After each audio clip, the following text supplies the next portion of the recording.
So last time we were here with the truck, looking a lot different.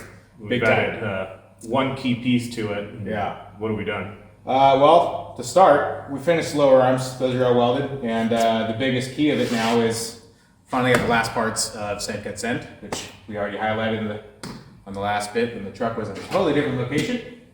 Now it's here on a lift where it should be, and everything's welded. We got the suspension kit back on the truck now.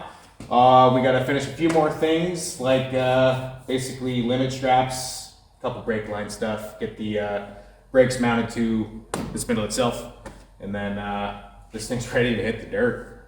Super looking forward to it. Excited for all the changes that we did. And speaking of changes, what have we done different on this than we had on the truck before? Most importantly, first thing is we changed a lot of the bump steer. Before, as you can see from the other upright, because we don't have the old one, all the tie rod location was a lot lower. Moved everything up about an inch. Moved everything up on the chassis inch as well as out towards the upright.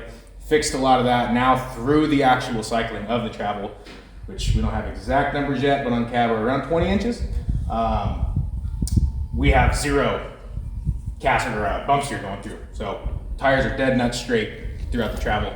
Another thing we changed a lot of is I made the lower arm just a little bit longer, moved everything in to the upright longer to fix a lot of the scrub radius, because before there was a lot of deflection every time you hit stuff because you were so far out. So from that KPI, which is kingpin inclination angle.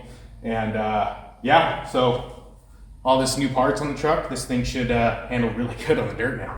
So how did we go and create these? What did we do to get to this point? First thing we did is we kind of did use your original setup that you had. I mean, you made these arms a couple years ago, 2 years ago, whatever. Used a lot of your original measurements just because you already had the groundwork already done for me, which eased up a lot or freed up a lot of time, because there's a lot of time going into what you've already kind of figured out. All I did was just finely tune and tweak what your measurements and everything were. So now what I did is I went ahead and, well, before I even had a scanner, I did everything measurement wise, redesigned everything in CAD. So in Fusion, completely designed the whole setup off a stock Colorado chassis. So we know all the geometry from stock, and basically just started from the bottom, worked our way up to make everything as strong as we can. We have a light upper arm now that is way stronger. We have now, what did we figure out, 3 pounds lighter? Lower arms that are even more stronger. And the uprights, haven't weighed them yet, but I'm pretty sure they are lighter and stronger, and not filled with a bunch of patches and MIG welds and all that kind of stuff. So yeah, this thing should cycle really good, and let's get this truck on the podium. Yeah. And then we took the 3D drawings and all that stuff, and then we sent it to SendCutSend. Yep, send everything to SendCutSend. So basically, what you guys can do at home is you don't even need CAD to utilize the software of SendCutSend. You can even use cardboard templates, paper templates, whatever. You can, if you're making a set like this, I need to make this, cardboard cut out, put it in the mail, send it off to them, and they can do all the work and get everything put into a real, actual functioning part. And the cool thing too is yes, we're racers and we're going out and abusing this, but the hobbyists can do it, but also us as racers and businesses. Yeah, can exactly. utilize So this kit was completely 100% cut out with SendCutSend. And the best part about that is we are a business. So we are also not only making this stuff to go fast and go finish races, we're also making this for the consumer.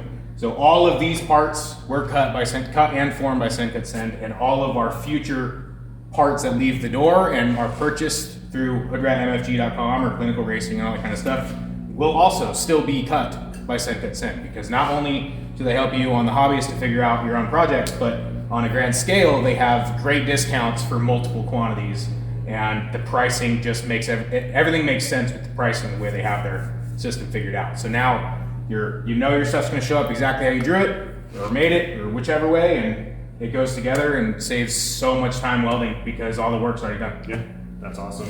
Well, it looks like we still got a couple other things to still button up on the truck, so let's get to that. Let's do it. All right, guys. Catch you next time. Make sure to like, comment, and subscribe. Follow along. Stay tuned.